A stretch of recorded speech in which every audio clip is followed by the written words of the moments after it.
4. Meet the goddess of good luck. If a man be lucky, there is no foretelling the possible extent of his good fortune. Pitch him into the Euphrates, and like as not, he will swim out with a pearl in his hand. Babylonian proverb. The desire to be lucky is universal. It was just as strong in the breasts of men 4,000 years ago in ancient Babylon as it is in the hearts of men today. We all hope to be favored by the whimsical goddess of good luck. Is there some way we can meet her and attract not only her favorable attention, but her generous favors? Is there a way to attract good luck? That is just what the men of ancient Babylon wished to know. It is exactly what they decided to find out. They were shrewd men and keen thinkers. That explains why their city became the richest and most powerful city of their time. In that distant past, they had no schools or colleges. Nevertheless, they had a center of learning, and a very practical one. It was among the towered buildings in Babylon was one that ranked in importance with the palace of the king, the hanging gardens, and the temples of the gods. You will find scant mention of it in the history books. More likely, no mention at all. Yet it exerted a powerful influence upon the thought of that time. This building was the temple of learning, where the wisdom of the past was expounded by voluntary teachers, and where subjects of popular interest were discussed in open forums. Within its walls, all men met as equals. The humblest of slaves could dispute with impunity the opinions of a prince of the royal house. Among the many who frequented the Temple of Learning was a wise, rich man named Arcad, called the richest man in Babylon. He had his own special hall, where almost any evening a large group of men, some old, some very young, but mostly middle-aged, gathered to discuss and argue interesting subjects. Suppose we listen in to see whether they knew how to attract good luck. The sun had just set like a great red ball of fire shining through the haze of desert dust when Arcad strolled to his accustomed platform. Already full 80 men were awaiting his arrival, reclining on their small rugs spread upon the floor. More were still arriving. What shall we discuss this night? Arcad inquired. After a brief hesitation, a tall cloth weaver addressed him. For rising, as was the custom, I have a subject I would like to hear discussed, yet hesitate to offer, lest it seem ridiculous to you, Arcad, and my good friends here. Upon being urged to offer it, both by Arcad and by calls from the others, he continued, This day I have been lucky, for I have found a purse in which there are pieces of gold. To continue to be lucky is my great desire. Feeling that all men share with me this desire, I do suggest we debate how to attract good luck, that we may discover ways it can be enticed to one. A most interesting subject has been offered, Arcad commented, one most worthy of our discussion. To some men, good luck bespeaks but a chance happening that, like an accident, may befall one without purpose or reason. Others do believe that the instigator of all good fortune is our most bounteous goddess, ever anxious to reward with generous gifts those who please her. Speak up, my friends. What say you? Shall we seek to find if there be means by which good luck may be enticed to visit each and all of us? Yea, and much of it, responded the growing group of eager listeners. Thereupon, Arcad continued, To start our discussion, let us first hear from those among us who have enjoyed experiences similar to that of the cloth weaver, in finding or receiving, without effort upon their part, valuable treasures or jewels. There was a pause in which all looked about expecting someone to reply, but no one did. Well, no one, Arcad said. Then rare indeed must be this kind of good luck, who now will offer a suggestion as to where we shall continue our search. That I will do, spoke a well-robed young man, arising. When a man speaketh of luck, is it not natural that his thoughts turn to the gaining tables? Is it not? There we find many men courting the favor of the goddess in hope she will bless them with rich winnings. As he resumed his seat, a voice called, Do not stop. Continue thy story. Tell us, didst thou find favor with the goddess at the gaming tables? Did she turn the cubes with red side up, so thou filled thy purse at the dealer's expense? Or did she permit the blue sides to come up, so the dealer raked in thy pieces of silver? The young man joined the good-natured laughter, then replied, I am not averse to admitting she seemed not to know I was even there. But how about the rest of you? Have you found her waiting about such places to roll the cubes in your favor? We are eager to hear, as well as to learn. A wise start, broke in Arcad. We meet here to consider all sides of each question. To ignore the gaming table would be to overlook an instinct common to most men. The love of taking a chance with a small amount of silver in the hope of winning much gold. That doth remind me of the races.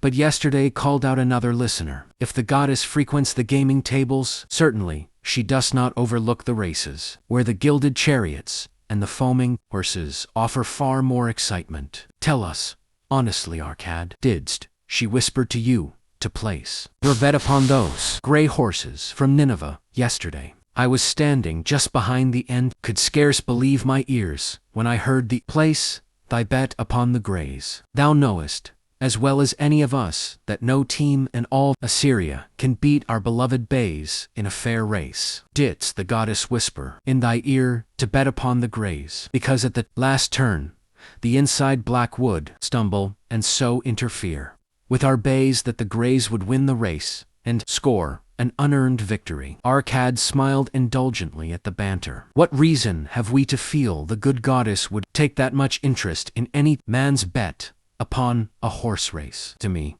she is a goddess of love and dignity, whose pleasure it is to aid those who are in need and to reward those who are deserving. I look to find her not at the gaming tables, or the races where men lose more gold than they win, but in other places where the doings of men are more worthwhile and more worthy of reward. In tilling the soil, in honest trading, and all of man's occupations, there is opportunity to make a profit upon his efforts and his transactions. Perhaps not all the time will he be rewarded. His judgment may be faulty, and other times the winds and the weather may defeat his efforts. Yet, if he persists, he may usually expect to realize his profit. This is so because the chances of profit are always in his favor. But when a man playeth the games, the situation is reversed, for the chances of profit are always against him and always in favor of the gamekeeper. The game is so arranged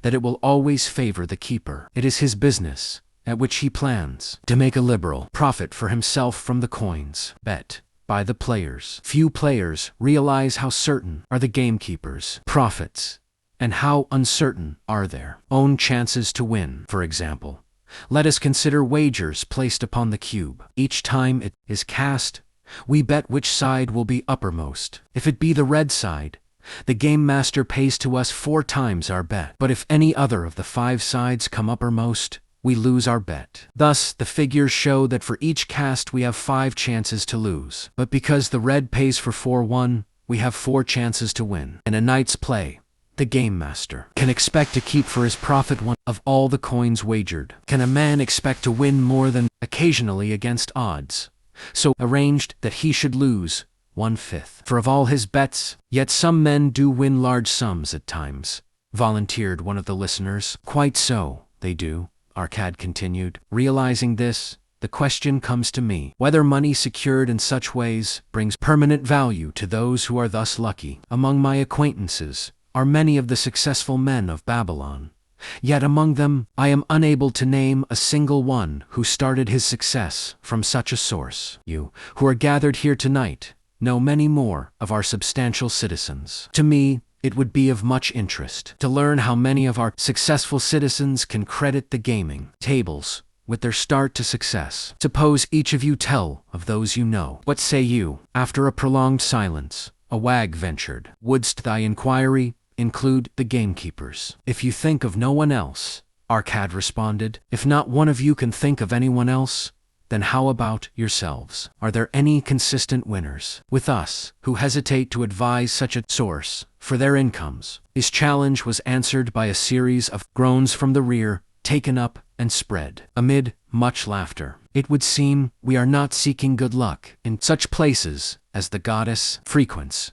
he continued. Therefore, let us explore other fields. We have not found it in picking up lost wallets, neither have we found it haunting the gaming tables. As to the races, I must confess to have lost far more coins there than I have ever won. Now, suppose we consider our trades and businesses. Is it not natural, if we conclude a profitable transaction, to consider it not good luck, but a just reward for our efforts? I am inclined to think we may be overlooking the gifts of the goddess. Perhaps she really does assist us when we do not appreciate her generosity. Who can suggest further discussion? Thereupon, an elderly merchant arose, smoothing his genteel white robe. With thy permission, most honorable Arcad and my friends, I offer a suggestion. If, as you have said, we take credit to our own industry and ability for our business success, why not consider the successes we almost enjoyed, but which escaped us? Happenings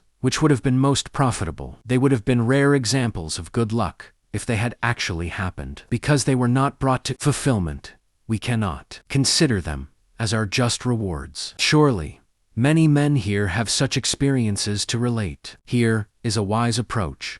Arcad approved. Who among you have had good luck within your grasp only to see it escape? Many hands were raised, among them that of the merchant. Arcad motioned to him to speak. As you suggested this approach, we should like to hear first from you. I will gladly relate a tale, he resumed, that doth illustrate how closely unto a man good luck may approach, and how blindly he may permit it to escape, much to his loss and later regret. Many years ago, when I was a young man, just married, and well started to earning, my father did come one day and urge most strongly that I enter in an investment. The son of one of his good friends had taken notice of a barren tract of land, not far beyond the outer walls of our city. It lay high above the canal, where no water could reach it. The son of my father's friend devised a plan to purchase this land, build 3 large water wheels that could be operated by oxen and thereby raise the life-giving waters to the fertile soil. This accomplished,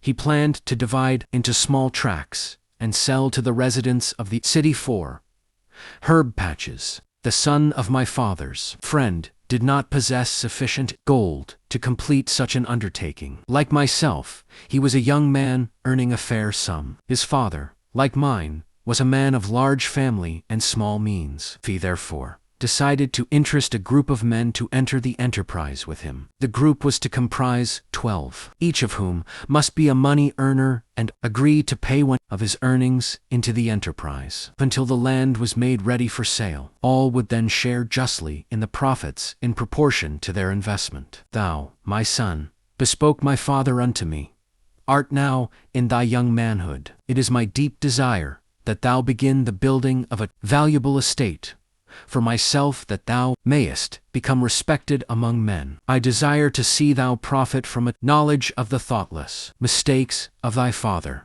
This do I most ardently desire, my father, I replied. Then, this do I advise. Do what I should have done at thy age. From thy earnings keep out 1/10 to put into favorable investments. With this 1/10 of thy earnings, and what it will also earn, thou canst, before thou art my age, accumulate for thyself a valuable estate. Thy words are words of wisdom, my father. Greatly do I desire riches. Yet, there are many uses to which my earnings are called. Therefore, do I hesitate to do as thou dost advise. I am young. There is plenty of time. So I thought, at thy age. Yet behold, many years have passed, and I have not yet made the beginning. We live in a different age. My father, I shall avoid thy mistakes. Opportunity stands before thee, my son. It is offering a chance that may lead to wealth. I beg of thee, do not delay. Go upon the morrow to the son of my friend and bargain with him to pay 10% of thy earnings into this investment. Go promptly upon the morrow. Opportunity waits for no man. Today, it is here. Soon, it is gone. Therefore, delay not. In spite of the advice of my father, I did hesitate. There were beautiful new robes, just brought by the tradesmen from the East, robes of such richness and beauty.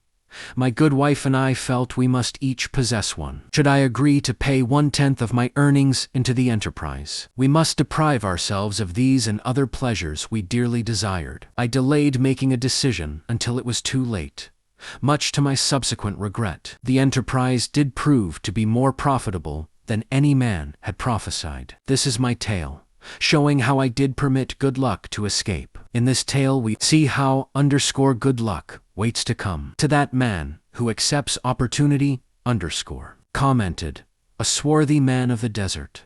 To the building of an estate, there must always be the beginning. That start may be a few pieces of gold or silver, which a man diverts from his earnings to his first investment. I, myself, am the owner of many herds. The start of my herds I did begin when I was a mere boy, and did purchase with one piece of silver a young calf. This being the beginning of my wealth was of great importance to me. To take his first start to building an estate is as good luck as can come to any man. With all men, that first step, which changes them from men who earn from their own labor to men who draw dividends from the earnings of their gold, is important. Some, fortunately, take it when young, and thereby outstrip in financial success those who do take it later, or those unfortunate men, like the father of this merchant, who never take it.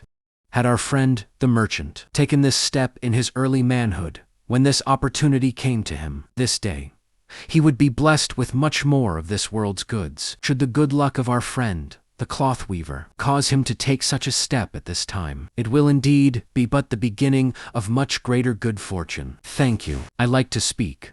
Also, a stranger from another country arose. I am a Syrian. Not so well do I speak your tongue. I wish to call this friend, the merchant, a name. Maybe you think it not polite, this name, yet I wish to call him that. But alas, I not know your word for it. If I do call it in Syrian, you will not understand. Therefore, please, some good gentleman, tell me that right name you call man, who puts off doing those things that mighty good for him. Procrastinator, called a voice. That's him, shouted the Syrian, waving his hands excitedly. He accepts not opportunity when she comes. He waits. He says, I have much business right now. By and by, I talk to you. Opportunity.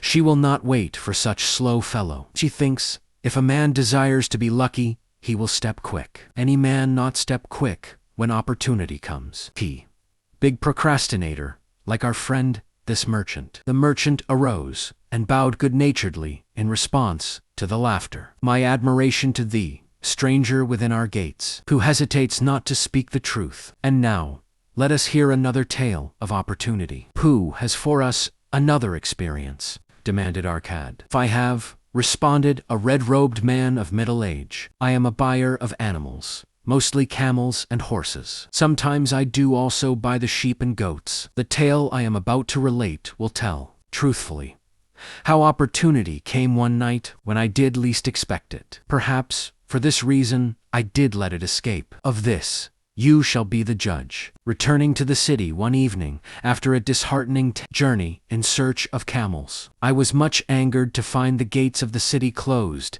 and locked, while my slaves spread our tent for the night, which we looked to spend with little food and no eye-water. I was approached by an elderly farmer, who, like ourselves, found himself locked outside. Honored sir, he addressed me, from thy appearance, I do judge thee to be a buyer. If this be so, much would I like to sell to thee the most excellent flock of sheep just driven up. Alas, my good wife lies very sick with the fever. I must return with all haste. Buy thou my sheep, that I and my slaves may mount our camels and travel back without delay. So dark it was that I could not see his flock, but from the bleating I did know it must be large. Having wasted 10 days searching for camels I could not find, I was glad to bargain with him. In his anxiety, he did set a most reasonable price. I accepted, well knowing my slaves could drive the flock through the city gates in the morning and sell at a substantial profit. The bargain concluded, I called my slaves to bring torches that we might count the flock, which the farmer declared to contain 900. I shall not burden you, my friends, with a description of our difficulty in attempting to count so many thirsty, restless milling sheep. It proved to be an impossible task. Therefore, I bluntly informed the farmer I would count them at daylight and pay him then. Please, most honorable sir, he pleaded, pay me but 2/3 of the price tonight, that I may be on my way. I will leave my most intelligent and educated a slave to assist to make the count in the morning. He is trustworthy, and to him thou canst pay the balance. But I was stubborn, and refused to make payment that night. Next morning, before I awoke, the city gates opened, and 4 buyers rushed out in search of flocks. They were most eager, and willing to pay high prices because the city was threatened with siege, and food was not plentiful. Nearly 3 times the price at which he had offered the flock to me did the old farmer receive for it. Thus was rare good luck allowed to escape. Here is a tale most unusual, commented Arcad. What wisdom doth it suggest? The wisdom of making a payment immediately, when we are convinced our bargain is wise, suggested a venerable saddle-maker. If the bargain be good, then dost thou need protection against thy own weaknesses, as much as against any other man. We mortals are changeable. Alas, I must say more apt to change our minds when right than wrong. Wrong, we are stubborn indeed. Right, we are prone to vacillate and let opportunity escape. My first judgment is my best, yet always have I found it difficult to compel myself to proceed with a good bargain when made. Therefore, as a protection against my own weaknesses, I do make a prompt deposit thereon. This doth save me from later regrets for the good luck that should have been mine. Thank you. Again I like to speak. The Syrian was upon his feet once more. These tales much alike. Each time, opportunity fly away, for same reason. Each time she'll come to procrastinator, bringing good plan. Each time they hesitate.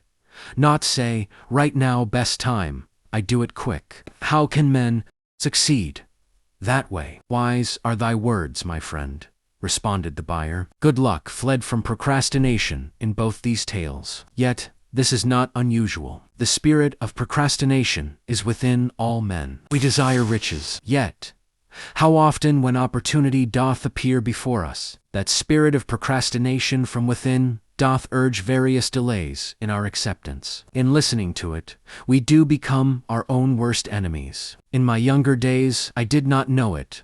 By this long word, our friend from Syria doth enjoy. I did think at first it was my own poor judgment that did cause me loss of many profitable trades. Later, I did credit it to my stubborn disposition. At last, I did recognize it for what it was. Habit of needless delaying where action was required. Action prompt and decisive. How I did hate it when its true character stood revealed. With the bitterness of a wild ass hitched to a chariot, I did break loose from this enemy to my success. Thank you. I like. Ask question from Mr. Merchant. The Syrian was speaking. You wear fine robes, not like those of poor man. You speak like successful man. Tell us, do you listen now when procrastination whispers in your ear? Like our friend the buyer, I also had to recognize and conquer procrastination, responded the merchant. To me, it proved to be an enemy, ever watching and waiting to thwart my accomplishments. The tale I did relate is but one of many similar instances I could tell to show how it drove away my opportunities. 'Tis not difficult to conquer, once understood. No man willingly permits the thief to rob his bins of grain, nor does any man willingly permit an enemy to drive away his customers and rob him of his profits. When once I did recognize that such acts as these my enemy was committing, with determination I conquered him. So must every man master his own spirit of procrastination before he can expect to share in the rich treasures of Babylon. What sayest, Arcad? Because thou art the richest man in Babylon, many do proclaim thee to be the luckiest. Dost agree with me that no man can arrive at a full measure of success until he hath completely crushed the spirit of procrastination within him? It is even as thou sayest, Arcad admitted. During my long life, I have watched generation following generation, marching forward along those avenues of trade, science, and learning that lead to success in life. Opportunities came to all these men. Some grasped theirs and moved steadily to the gratification of their deepest desires, but the majority hesitated, faltered, and fell behind. Arcad turned to the cloth weaver. Thou didst suggest that we debate good luck. Let us hear what thou now thinkest upon the subject. I do see good luck in a different light. I had thought of it as something most desirable that might happen to a man without effort, even upon his part. Now, I do realize Such happenings are not the sort of thing one may attract to himself. From our discussion, have I learned that to attract good luck to oneself, it is necessary to take advantage of opportunities. Therefore, in the future, I shall endeavor to make the best of such opportunities as do come to me. Thou hast well grasped the truths brought forth in our discussion. Arcad replied, good luck, we do find, often follows opportunity, but seldom comes otherwise. Our merchant friend would have found great good luck had he accepted the opportunity the good goddess did present to him. Our friend, the buyer, would have enjoyed good luck had he completed the purchase of the flock and sold at such a handsome profit. We did pursue this discussion to find a means by which good luck could be enticed to us. I feel that we have found the way. Both the tales did illustrate how good luck follows opportunity. Herein lies a truth that many similar tales of good luck, won or lost, could not change. The truth is this: good luck can be enticed by accepting opportunity. Those eager to grasp opportunities for their betterment do attract the interest of the good goddess. She is ever anxious to aid those who please her. Men of action please her best. Action will lead thee forward to the successes thou dost desire. Men of action are favored by the goddess of good luck.